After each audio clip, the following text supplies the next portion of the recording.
नमस्कार, मैं प्रांशी राठौर और आप देख रहे हैं नेक्स्ट 9 न्यूज। उत्तर प्रदेश में इन दिनों आगामी नगर निकाय चुनाव के चलते सियासत तेज हो चुकी है। नगर निकाय चुनाव के साथ साथ नगर निगम चुनाव को लेकर भी माहौल गरमाया हुआ है। सपा संरक्षक मुलायम सिंह यादव जी के चले जाने के बाद उनकी बड़ी बहू डिंपल यादव ने मैनपुरी में जीत हासिल की, लेकिन सवाल यहाँ पर खड़े हो रहे हैं अब भी उनकी छोटी बहू अपर्णा बिष्ट यादव को लेकर कि आखिरकार कब योगी सरकार के नेतृत्व में उन्हें कोई बड़ा पद, कोई अहम जिम्मेदारी दी जाएगी। ना ही उन्हें योगी कैबिनेट में जगह दी गई, ना ही आजमगढ़ और मैनपुरी से उन्हें उतारा गया। दावा यह किया जा रहा है कि साल 2024 के लोकसभा चुनाव में उन्हें कोई सीट से टिकट दिया जा सकता है, लेकिन साथ ही साथ यहां पर यह भी कहा जा रहा है कि नगर निगम चुनाव में मेयर पद की दावेदारी के लिए लखनऊ में उन्हें आगे किया जा सकता है। खैर, ये तो बात हुई अपर्णा बिष्ट यादव के बारे में, लेकिन अपर्णा बिष्ट यादव के साथ साथ यहाँ पर उत्तर प्रदेश के डिप्टी सीएम केशव प्रसाद मौर्य के बेटे को लेकर भी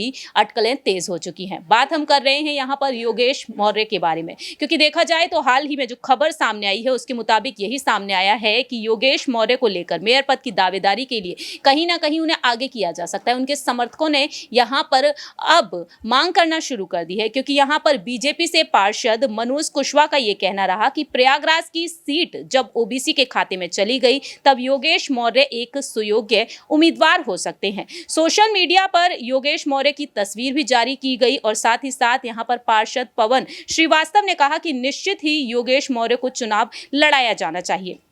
तो मेयर पद की दावेदारी के लिए यहां पर अब उनका नाम उछलना शुरू हो चुका है। राय यहां पर हम लेना चाहेंगे हमारे सहयोगी आसिफ से कि आखिरकार उनका क्या कुछ कहना है, क्योंकि फिलहाल देखा जाए तो केशव प्रसाद मौर्य जिस तरीके से दावे करते हुए नजर आ रहे हैं, अखिलेश यादव पर निशाना साधते हुए नजर आ रहे हैं और सीएम पद की दावेदारी को लेकर यहां पर अभी से अटकलें तेज हो चुकी हैं, क्योंकि यही कहा गया कि सीएम पद पर कहीं ना कहीं केशव प्रसाद मौर्य की नजरें टिकी हुई हैं। तो यहां पर हमारा सबसे बड़ा सवाल आसिफ जी से यही रहेगा, जो भी यूपी की सियासत से जुड़ी तमाम खबरें आप तक पहुंचा रहे हैं, तो क्या योगेश मौर्य को वाकई में यहां पर मेयर पद सौंपा जा सकता है? योगी सरकार के नेतृत्व में अब केशव प्रसाद मौर्य के बेटे को आगे किया जा सकता है? देखिए, कहीं ना कहीं जिस तरीके से अभी निकाय चुनाव में तमाम चीज़ें आई हैं और केशव प्रसाद मौर्य को बार बार समाजवादी पार्टी जो है दावे करते रहे हैं, ऑफर भी देते रहे हैं, अखिलेश यादव देते रहे हैं, तो जिस तरीके से और उनका जिस तरीके से पकड़ है, इसमें कोई शक नहीं कि विधायकों पे अच्छा उनका पकड़ है।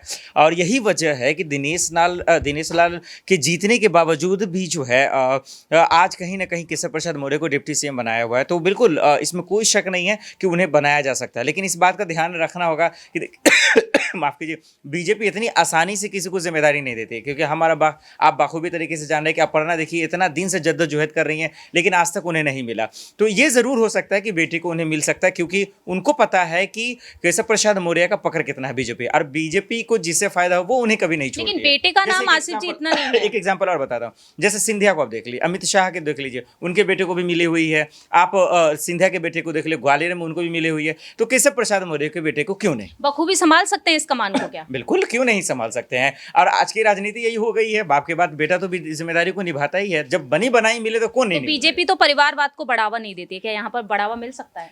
देखिए, कहते हैं ना, जिसके शीशे अपने घर फूटे हो ना, दूसरे पे पत्थर नहीं मारा करते हैं। तो समझ ही गई आप। तो राजनीति में सब कुछ होता है, लेकिन एक्चुअल में सब परिवार से जुड़ा हुआ ही है। बहुत बहुत शुक्रिया।